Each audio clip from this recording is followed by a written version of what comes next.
Hey everyone, welcome back to Here in Apologetics. I'm so pumped you're joining us today to have Dr. Joshua Rasmussen.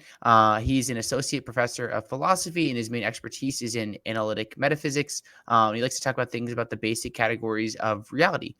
Today we're going to be talking about some of Josh's recent work, where we're looking at trying to understand the mind. So, Josh, thank you so much for joining me. How you been doing? I've been doing great. Yeah, thank you for having me. Zach, I'm so excited to talk about the nature of the mind, the nature of consciousness. I really do think this is a topic that has sort of gotten people's attention with artificial intelligence and with ChatGPT and other developments. But more than that, there's I think work being done behind the scenes in the sciences and in analytic philosophy that is kind of breaking out from behind the scenes. And I think you're going to see more of this in the next years and decades. So I'm just super excited to talk about this with you because I think a lot of people don't realize what's been under development and some of the insights that are coming forward now about the nature of the mind and ourselves, how we fit into reality. So yeah, thank you for having me. Yeah, and just to get started, Josh, do you want to talk about like if people want to know about who you are, you want to talk a little bit about like who you are, kind of what you're doing, and what kind of got you interested in thinking about topics like the nature of the mind? I've been just curious to try to understand like reality. I mean, this is like just a burning curiosity, and I just continue to kind of think about what are the most fundamental elements of reality, and what explains or makes those elements what they are, and then how do those elements relate to everything else? And this is a big reason why a lot of my work has kind of focused on questions about God's existence, because God, the classical view is that God is the most foundational element of reality. And so, if God exists, then that's going to be relevant to understanding reality at its most fundamental layer. And then thinking about consciousness, this is something that I've been interested in ever since I got into philosophy in graduate school. But um, and kind of in the background in my career, I've been kind of thinking about it. But more recently with this book, "Who Are You Really?" It's kind of become an obsession. It's like consciousness is sort of a window into the reality through our own self awareness. And it's like, oh, I'm real. My thoughts are real. My feelings are real. What are those? And so I've been really thinking a lot about that and researching that topic. As you mentioned, I have been teaching at Azusa Pacific University. I did share with you before the show that I got a fun update, which is that I will be moving along to Baylor University next fall. So I'm very excited about that. Get to work with just a legendary team of philosophers there. Really, I would just consider this team to be the best team in the world for me to work with today. So I'm super excited about that. And yeah, there you go. I'm a person. That's something else I always like to tell people about myself. That's important, and you and I have that in common. So I think that's cool. So let's start there, Josh. Like you mentioned, like you being a person, and like one of the things you investigate in your book is like the question of like what does it mean to be a human? So like when you say like Josh, you're a person, what does that mean? That's a great question. It's a deep question. And it's kind of funny. There's a little story about this, even the question, like, what does it mean to be human? Because if you read my book, Who Are You Really? And you look for the word human in the book, you will not find that word anywhere in the book. That word just does not show up in the book. So now the question you might wonder is, well, why is there this question about what does it mean to be human if I don't even talk about humans in the book? And part of the answer to that, Zach, is because the publisher is trying to make my book relevant to my audience. My audience consists of human beings, and the human beings want to know, who are we as humans? But I want to just let you know that my interest in writing this book was deeper than trying to understand who we are as humans. I wanted to understand who we are as beings. And so my analysis ends up applying not just to human beings, but to any beings that there could possibly be. This will include angelic beings. This will include God. If assume that God is real, what is God's nature? Well, I'm going to argue that there's something about us that we can understand in terms of being a certain kind of being, that God himself also has that quality of being a certain kind of being. So to answer the question, who are we really? I actually didn't have a definition that I offered in the book because I wanted it to be an open question for the readers. I mean, in a way, the whole book is designed to try to get some light on that question: who are we?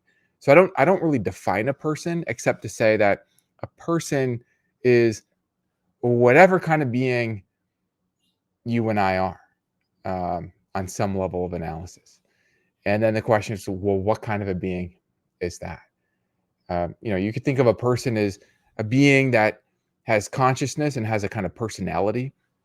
But then, what is that? And that's part of the quest of the book, is to really try to understand, what is it to be conscious? What is it to have a personality?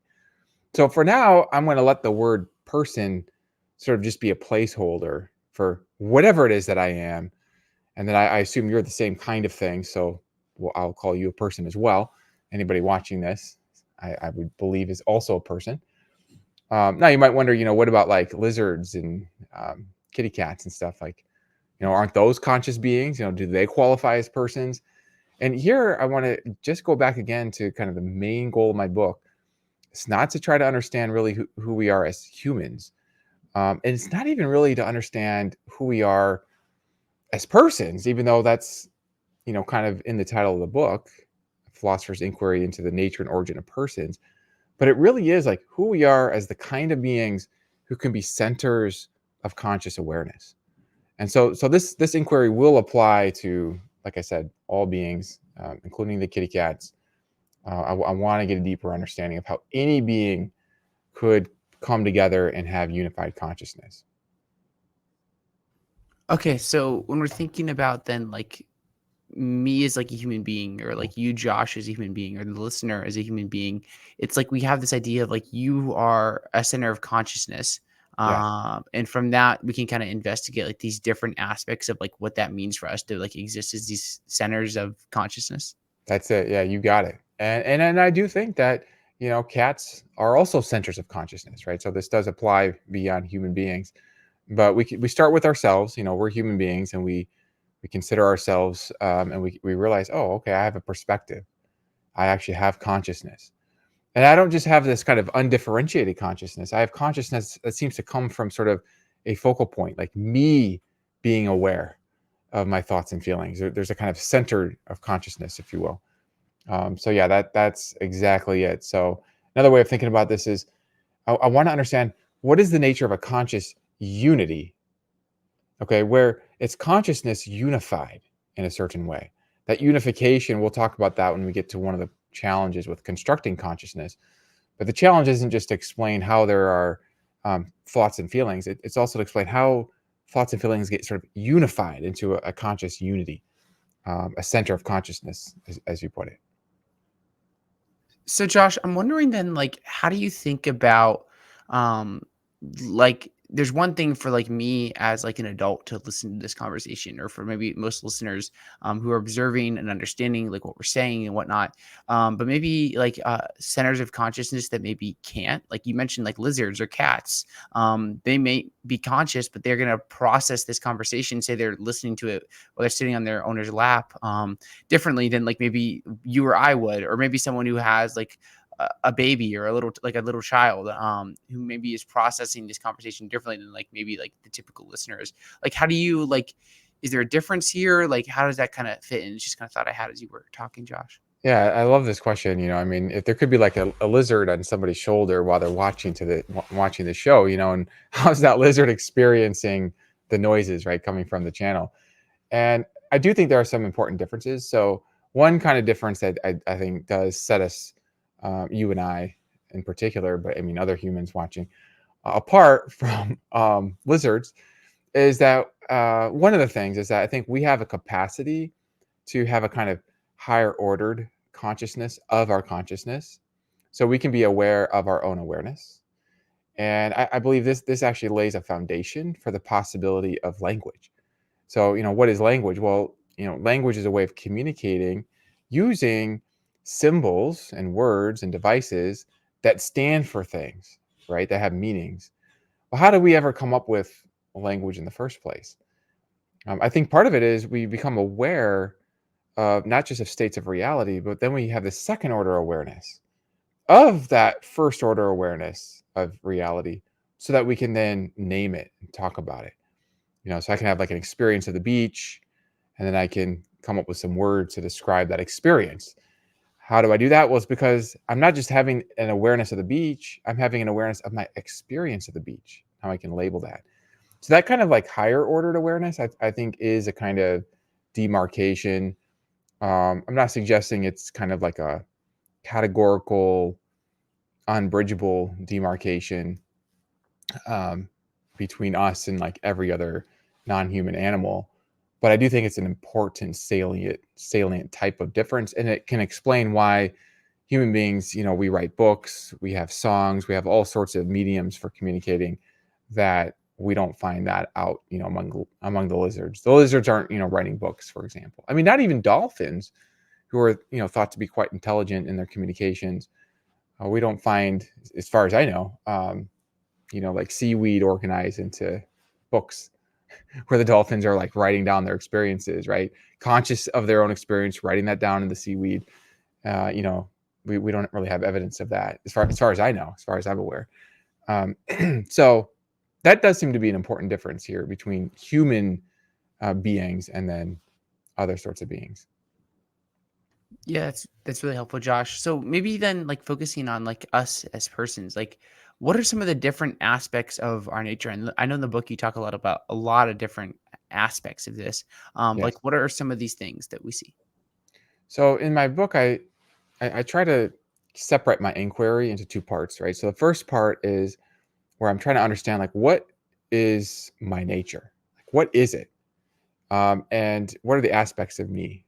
And then the second part is devoted to try to understand how something like me could exist. So what made me, or how could I be made? Was I made? What does that even really mean for me to come into being? How does that work? So you're talking about that first part where I'm trying to understand kind of what am I, and I've organized my investigation into different aspects that show up in consciousness. You could think of these as like contents of consciousness or elements of consciousness. And so these will include such things as feelings, like the feeling of love or the feeling of joy, thoughts, like the thought that 2 + 2 = 4, or the thought that spaghettios are splashing everywhere, right? I mean, you could just have any random thoughts. So I want to know, what are those things? What are thoughts? Um, Another aspect of you is your power to form intentions and to have purposes. And connected to that is what I would call your power of will to actually make a difference in the world through intentional activity. I also think you have a kind of connection with a body. And so I have a whole chapter on like, what is a body and how are you connected to your body? Right. That would be like another aspect of you. I think you have a kind of intrinsic worth or value, which I try to analyze that.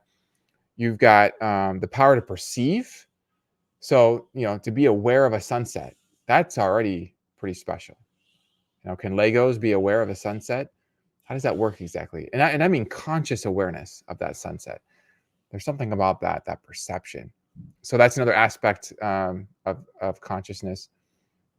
And it can show up as a content of consciousness. If I have a visual experience of a sunset, that visual experience is a content of my total consciousness, right? So my total consciousness will include all these aspects: feelings, thoughts, I think even my value, my intentions, my perception, my body. And then the final sort of aspect of you is kind of like the deepest aspect of you, which is like what makes you you.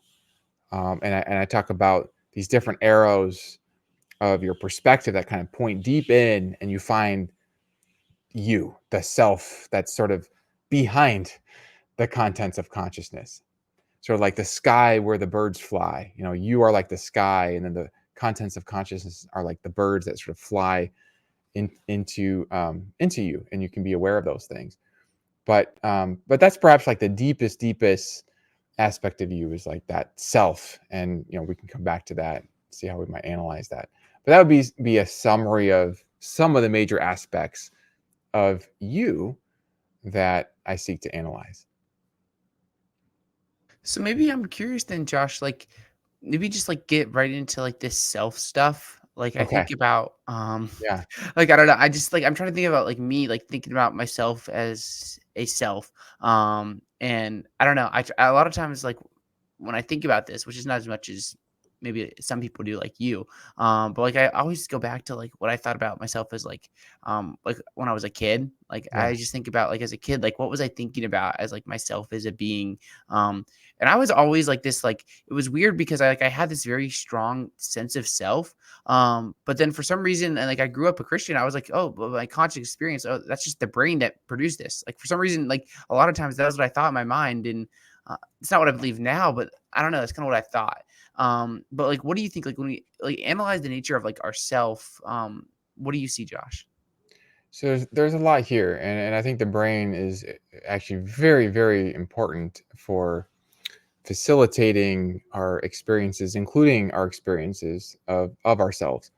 Um, so I'm going to say a bit more about kind of how I'm thinking of a self in a moment here, but I want to kind of connect this with what you mentioned there at the end, the idea that there's a brain that is at work and generating consciousness. Now it's very interesting because people sort of take for granted something that is true, but they sort of take for granted that they actually have a brain, right? Like it's like underneath the skin, there's this, what is it? Chemical reactions in the form of axons firing. Well, I mean, there's different levels of detail. We could talk about the atoms, the chemicals. We could talk about, the all the different aspects of the brain activity. I'm not consciously aware of anything going on inside my skin. I'm not consciously aware of that. I mean, I couldn't tell you which axons are firing, or I couldn't tell you about is it gray matter in here or is it pink? And what if this whole stuff in there is actually, like, for me, it's just yellow? Open this up, it's just like this yellow foam, or maybe it's blue, or maybe it's like a shiny orb in here. Now, look, don't get worried here. I mean, I do think I probably do have a brain in here. Okay, I'm very sure of that, actually.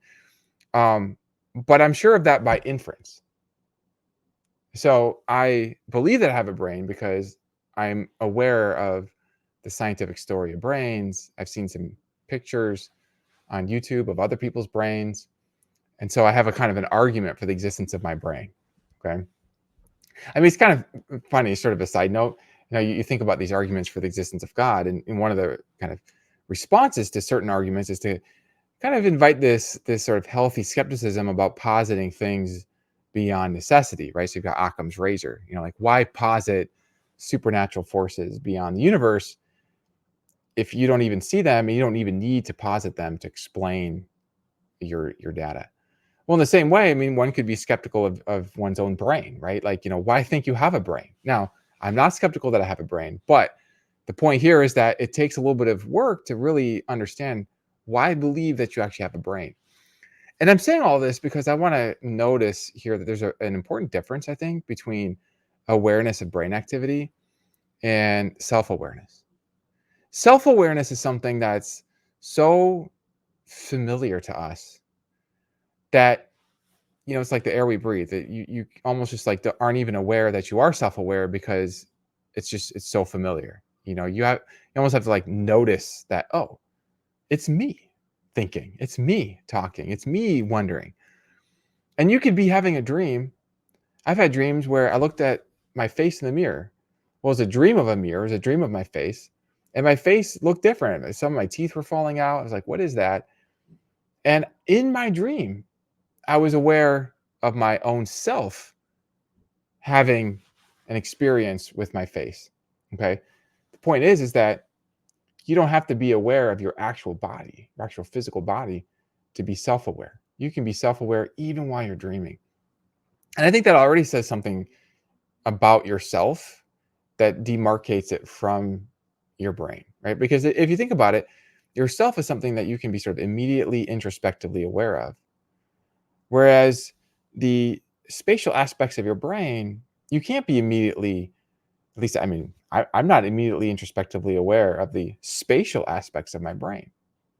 Now, it could be that just like a coin has both a head side and a tail side, so it could be like two sides of one coin.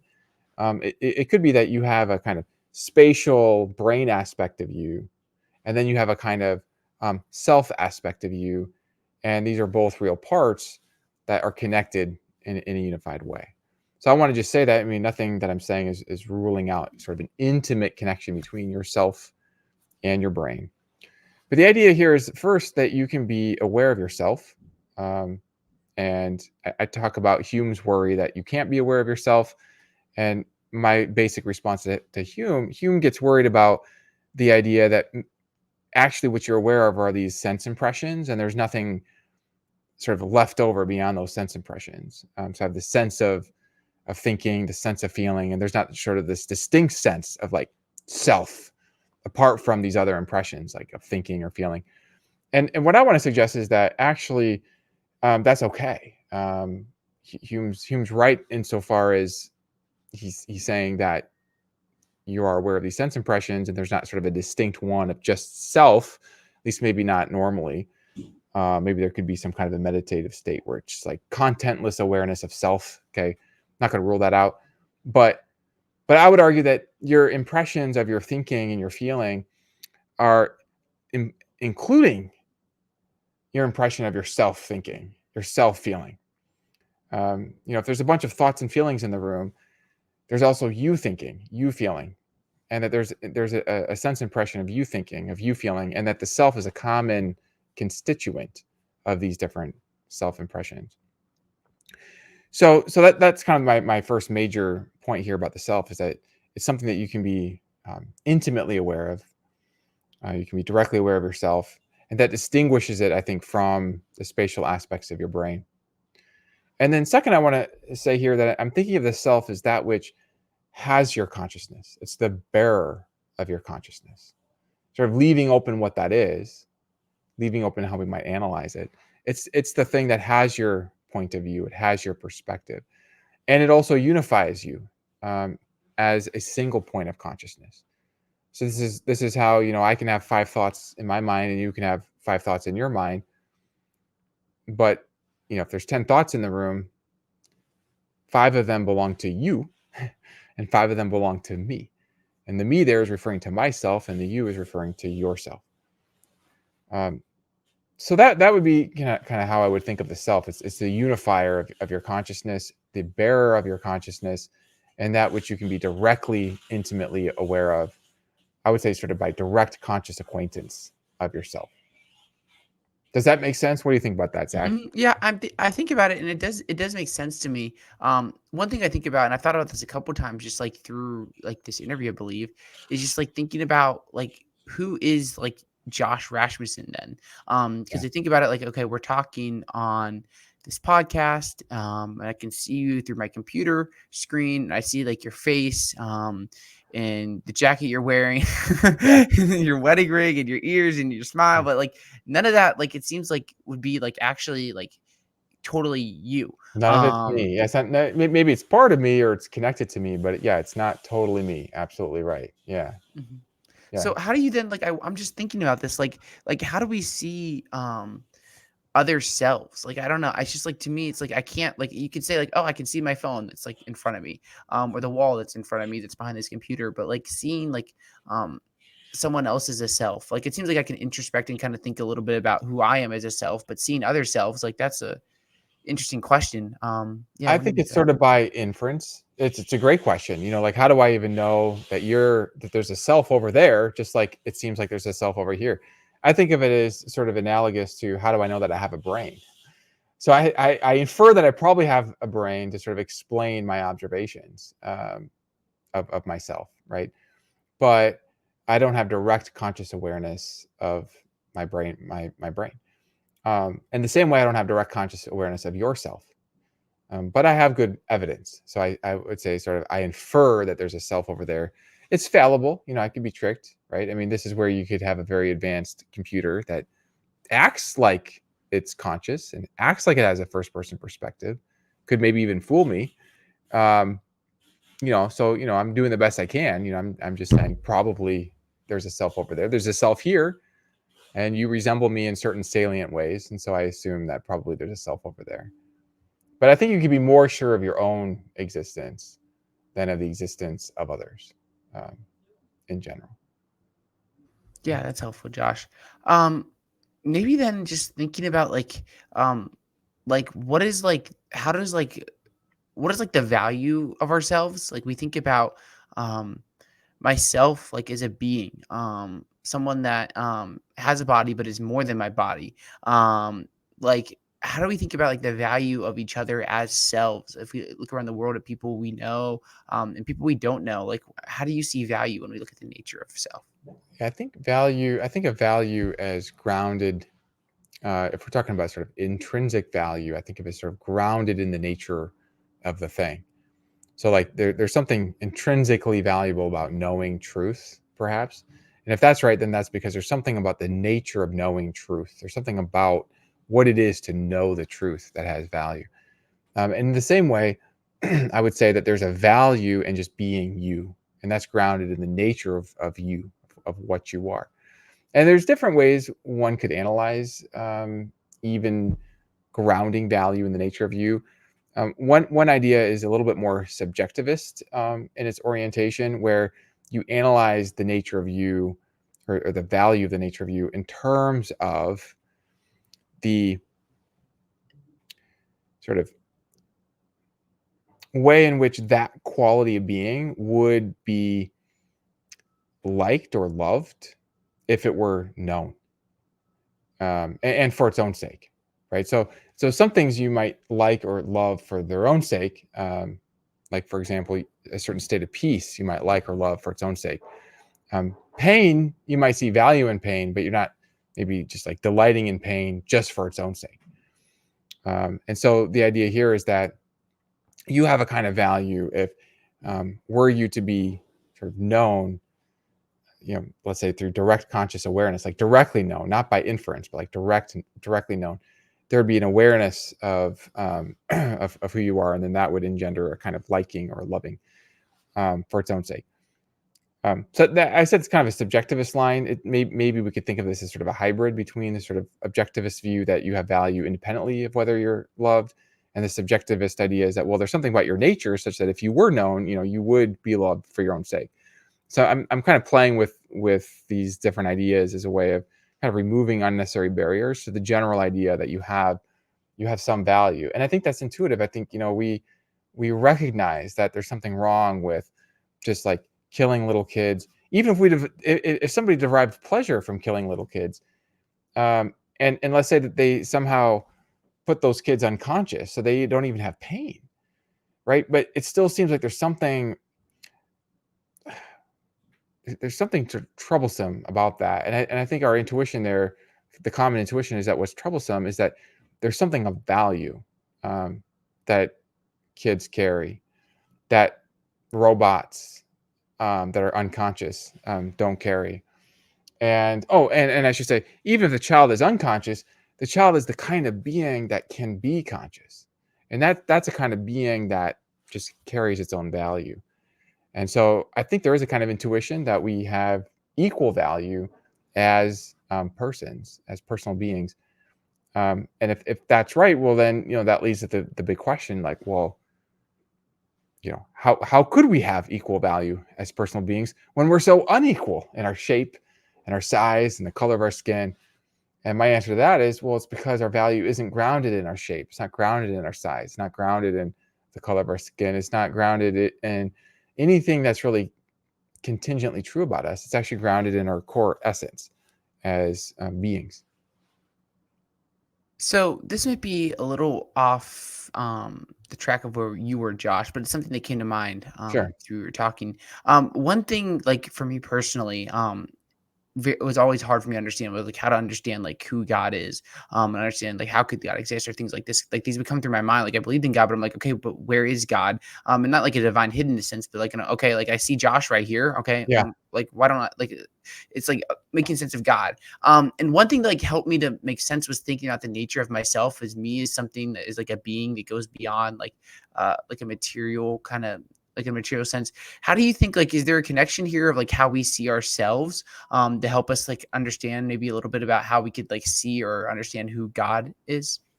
Yeah, I really think so, because think of, for example, about a dream. Have you ever had a dream where you were getting on an airplane to try to get somewhere? Have you ever had that experience, trying to travel somewhere I on an can't. airplane? I don't. I've had a dream flying around, but I can't remember being on an airplane Being on just an now. airplane? Okay, so sometimes I have these dreams, like I'm getting on an airplane and I got to get somewhere. And then there's a version of the dream where the airplane kind of starts to fall apart and it's a little bit scary. But the point is it's part of the dream experience that there's location and there's places. I mean, even in a flying dream, there's the sense of going up versus down. And one way to understand this is that the experience of location actually embeds within it what you might call spatial contents. So, spatial contents are contents of a certain type of experience that you know even while you're dreaming. Um, and so this is very familiar to us while we're dreaming. Now, when we're awake, we also have these experiences with spatial contents, with locations. One difference is that in the dream world, it seems like it's sort of a private mental space, if you will. Whereas when you're awake, there's a kind of like public or shared space of location. But as I've been thinking about this, and I talk about this in the book, but this is even kind of like developments even since writing the book that kind of have really grown on me. Um, I've been very intrigued by both a philosophical case and a scientific case for the idea that spatial contents, spatial aspects, locations, those all actually occur within visual experience. So visual experience is a certain type of experience. And whether you're dreaming or whether you're awake, um, the spatial aspects are embedded in your visual experience. So how does this relate to you? How does this relate to God? Well, here's how I'm thinking about it. When you're wondering, like, well, where is God? That's related to the question, like, where are you? Well, I would argue actually that you are prior to location. You're the kind of being that generates experiences that have locational aspects within those experiences. So, like, literally, strictly speaking, you transcend location. Location is a projection out of experience. And so then, same thing with a divine mind or universal consciousness. This universal being, this foundational consciousness would be one that also is prior to spatial experience. And so it doesn't really make sense to ask, like, where is God in the spatial world, or where are you in the spatial world, unless you're kind of speaking sort of metaphorically. You're basically saying that, I'm going to treat you as where your body is. It's kind of like if, I watch my kids play Minecraft and they'll say, I'm over here. They're not even referring to their bodies outside the game. They're referring to their avatars within the game. And I would say, well, strictly speaking, you know, they're not actually over there in the game. And strictly speaking, they're not even literally where their bodies are. Strictly speaking, they don't, the whole idea of location, it's really worth emphasizing this again. It's like the whole concept of location is a concept that's embedded in a certain type of consciousness. So you need the being to be conscious, and then you need the consciousness to have the type of consciousness that includes location. And that, yeah, so you don't actually have a location, except I could say you're located there, but what I mean is your body that you're in charge of is located there. And in the same way, if God shows up as a person, just shows up, we could say God's right there, but strictly speaking, that's the body, that's just a body, right? The being is prior to location, on my So, view, my my, yeah, my current working view, yeah. yeah, that's actually really interesting. That's And by the yeah, way, this has ramifications for like the nature of heaven, because people wonder, like, where do I go when I die? Well, that's like asking, like, where do I go when I wake up from a dream? You don't go anywhere. Strictly speaking, your experience changes. Strictly speaking, um, even the experience of location changes. But you, the being, don't move anywhere. Like in near-death experiences, they talk about going through a tunnel of light, right? But all of that's an experience. It's like in a dream, you have an experience of going on an airplane or flying or something. But you're not actually literally moving. It's just your experiences are changing. And so that tunnel of light, I do think of that as kind of represent an experiential transition. So that actually the afterlife is not one that you don't go to heaven. Heaven is a state of consciousness that you shift into. Um, so that would be a ramification of this view that location is posterior to conscious experience for all beings, right? Because sometimes people think, maybe God is outside location, but we are made in space. See, I actually don't think that's true. My view is that all conscious beings are fundamentally prior to spatial experience. Donald Hoffman, he makes an interesting empirical case from this in his book, Case Against Reality. And it's quite fascinating because he looks at this from multiple different angles. But he makes a case that the sort of evolution by natural selection wouldn't probably select conscious experiences that actually would correspond with something outside those conscious experiences that are sort of like isomorphic to the experience in a way that you could say, hey, if your experience encodes spatial dimensions, then the reality outside the experience has spatial dimensions like that. And he has a whole bunch of interesting, going into quantum mechanics as well, talking about how the sort of spatial dimension of reality is a projection out of an underlying reality that's a deeper explanation.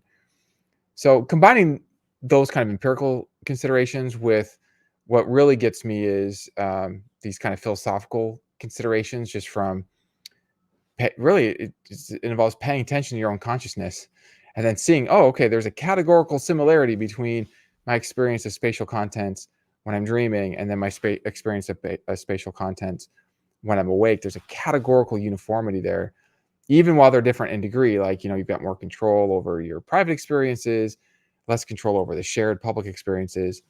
But these are not differences in category. These are differences in sort of the function of the experience. So all that really has convinced me that, yeah, like all beings, no conscious beings are located. Now, if that sounds weird, it's because we will talk about location for practical purposes. We talk about being located where our bodies are. So, Josh, I'm wondering then, is there anything else you want to talk about? You talked about before we did this podcast about doing talking about causal exclusion, and I definitely want to get into that.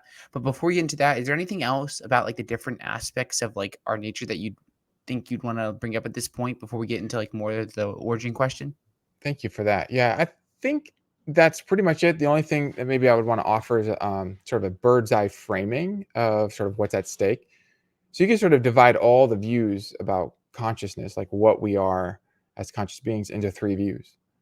So one view would say that actually there is no consciousness, right? So that there's no consciousness of a thought, there's no consciousness of a feeling, none of that exists. So that would be like an eliminativist view of consciousness. A second view would be a reductionist view, that there is consciousness, but what it is to be conscious just is for certain particles in space to be arranged or to function in a certain way. That would be like a reductionist view.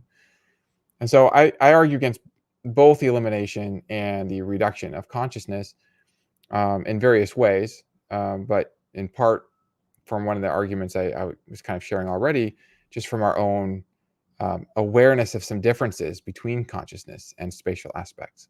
And we can be aware of the aboutness of a thought, or the smell of strawberries, or the feeling of what it's like to intend something, without being aware in the same way of spatial aspects of reality. And I think we can sort of directly compare some of these things.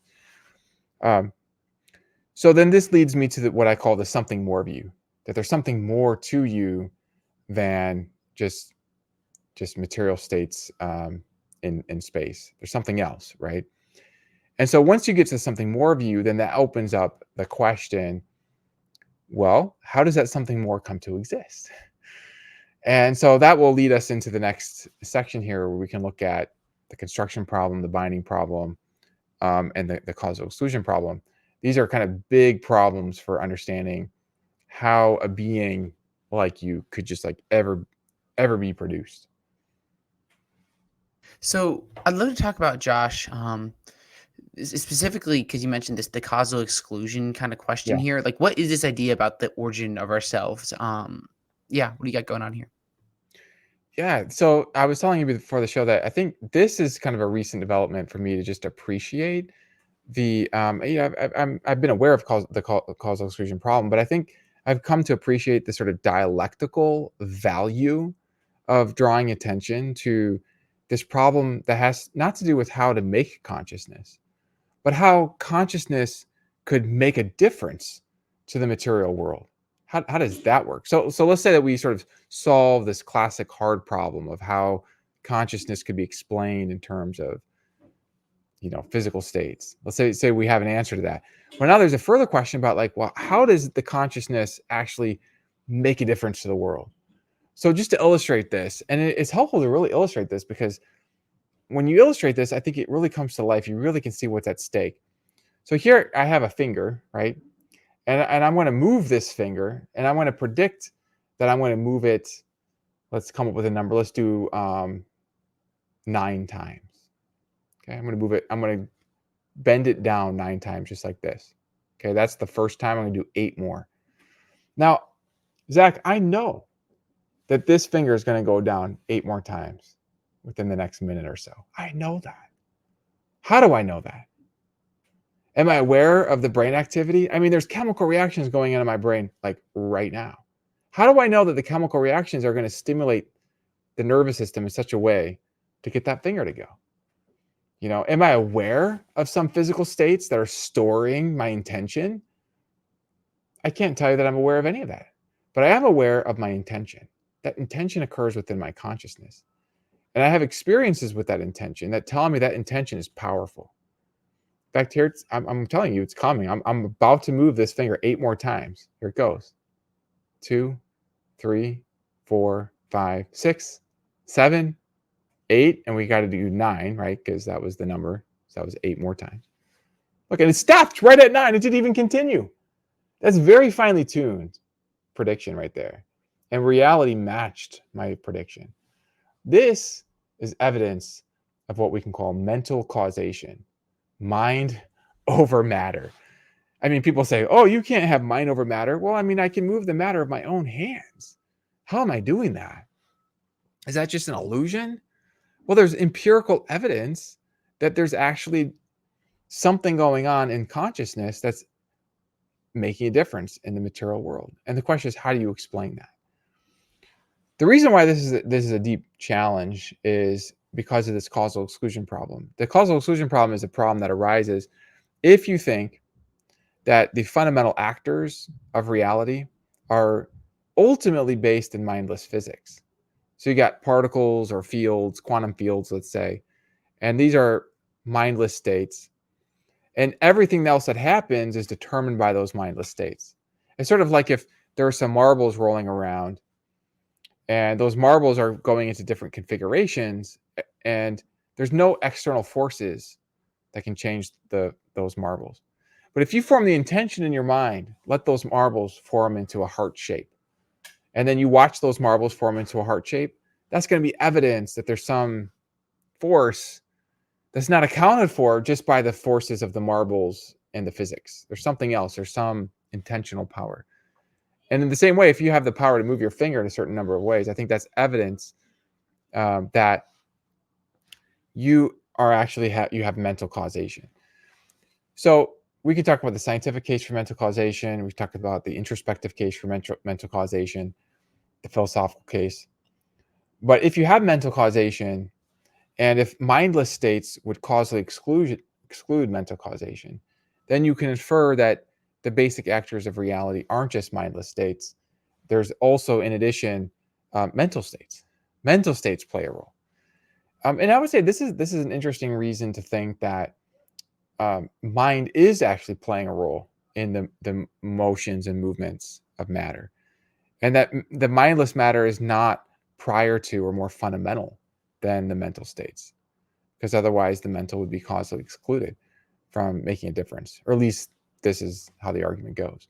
And many philosophers have been moved by this argument. I mean, it's interesting. Not too many know that Frank Jackson, who's famous for his Mary argument, earlier in his career, arguing that there's more to you than matter and motion. There's sort of a consciousness that is in addition to material physical states. Later in his career, he ends up reversing his view on this, because that causal exclusion argument led him to think that your mental states don't make a difference. Mental causation is not real. It's epiphenomenal, if you will. But then later he was convinced that no, your mental states do make a difference, but that your mental states would be causally excluded if they're a byproduct of uh, physical states that are themselves ultimately analyzed in terms of mindless states. So what he ends up doing in his career is giving an analysis of consciousness that reduces consciousness down into the material states that are themselves based in mindless states. States of the quantum field that are fundamentally not characterized in terms of psychological states. So I think that's very interesting to me. But other philosophers go the other way. They say, you know what? Actually, we have independent reason against reducing consciousness to physical brain states, and we have independent reason to think that there is mental causation. We agree that there would be causal exclusion if the mindless pulls the strings, and so we infer instead that some kind of consciousness or mentality is fundamental. And here's another really key point that I didn't see this until I wrote my latest book on this, which was that it's not just that some consciousness is fundamental, it's that your consciousness that's able to make a difference has to be either fundamental or prior to the mindless material states in order to actually impact the material states from the mental. And so this is where my working hypothesis is that the way we move our bodies is that we form intentions within consciousness, and those intentions have impact at the most basic layer of physical matter. So if that basic layer is the quantum field, then I have reason to think through this causal exclusion problem, together with evidence for mental causation, that our minds are actually affecting the quantum field, and then that causes a propagation outward into the physical world. So when you form an intention, it actually makes a difference into the basic nature of matter. Well, Josh, this has been so interesting to me, and I feel like I just have been like, it's almost like I'm peeking into like a window, Yeah, and thinking on consciousness where I'm like, I'm seeing a little bit here, and I'm like, wow, there's so much in this room, or in this house that I just need to explore and think about. Is there anything else, Josh, you want to share as we're coming towards the end of our time that you feel like be relevant or valuable for listeners as we begin to start to wrap up here? I think just that the question about how we came to be is a significant question for everybody thinking about this. This isn't just something that some apologists are asking in order to sneak in their greatest arguments for God's existence. This is something that, David Chalmers, a leading philosopher of mind, he coined the term hard problem of consciousness precisely because there is this challenge of understanding, like, how could a conscious being be explained in terms of physical matter? How is that possible in principle? And this is just the kind of thing that I think many different people are wrestling with from many different perspectives. And I really believe in our time we have a unique opportunity for more people from more perspectives to come together and really to sort of seek a bigger picture of who we are. I don't think anybody really has this all figured out. I think different people have some different pieces of a larger picture, and I think we can bring together a greater picture. I would say the theme of my work in philosophy, and this definitely shows up in my latest work in consciousness, would be to discover more and more ways in which our natures are greater than I had imagined. Right? Like, we're not just more complicated physically than I had imagined. We're deeper in spiritually than I had imagined. Even what it means to be a spiritual being, or the kind of being, or to use just more neutral language, to be the kind of being that has a mind that can think and feel. That kind of a thing is so profound. Um, and I think we are often too quick to think we know who we are because we have a framework that gives us the answer. And if I could sort of leave people feeling a little more curious, like, there's actually just more to us, there's more to this than maybe any of our theories have fully captured. So I'm not claiming that I have the sort of grand final analysis. I offer a sketch of some, I think, important, what seem to me to be important aspects of who we are. But there's more and more to see. And the result of my inquiry is to see that at the very least, we are very deeply rooted into reality. The only way that we could exist in principle is if we're tethered in a deep way all the way to the foundation of reality. We're not the kind of beings like a sandcastle that someone could come along and just organize sand into the form of a castle. We're deeper in. I mean, we can take different forms, but the being that takes those forms is a very, very special kind of being. And I think the more that people look at this question about who we are, the more impressed they tend to be. This is my experience talking with professional philosophers. It's like, wow, these problems don't go away on scrutiny. In fact, they sort of loom larger, and it highlights the value of, I think, who we are in a deep way. The problems loom larger on certain worldviews and maybe loom less large on other worldviews. And that's part of the quest, to sort of figure out what kind of a worldview that can really make sense of, the kind of beings who can have a conversation like this. So I would say those are my final remarks. I'm very glad that I could have this time with you, because I do think we tend to underestimate our value, our significance, our powers, and just the grandeur of our nature and the depth of our existence. We're deep in. We're deeper than the spatial structures of reality, or so I would argue. Well, Josh, this has been so helpful, and thank you so much. There's a lot for me to think about. Just yeah, it's really cool to think about like who we are, and what does it mean like for me to be Zach and you to be Josh, and for the listener to be the listener. How can people like follow you, connect with you, things like that, Josh? My website, joshualrasmussen.com. If you give a link to that, people can sort of access kind of all my projects, including my YouTube channel, Worldview Design, and they can sort of connect with free resources and my work that way. Well, Josh, thank you so much for coming on. I always enjoy talking with you because it feels like um, whenever I listen to you talk on a different podcast or like when I'm talking with you, just like it seems like you're always like on the edge of your thinking, and just trying to like explore different ideas with whoever you're talking with. And I just love that. And I think it's awesome. So thank you so much for coming Thank on. you. I'll leave a link down below to your website. And yeah, this is here in Apologetics, everyone. I encourage you to just follow Josh, listen to his stuff. That's that. Check out his website. It'll be down below. And Josh, one last time, thank you so much for coming on today. I really appreciate you and your time and everything you're doing. Thank you. Appreciate it. And thank you everyone for listening. I hope you have a good one and God bless. We'll catch you next time.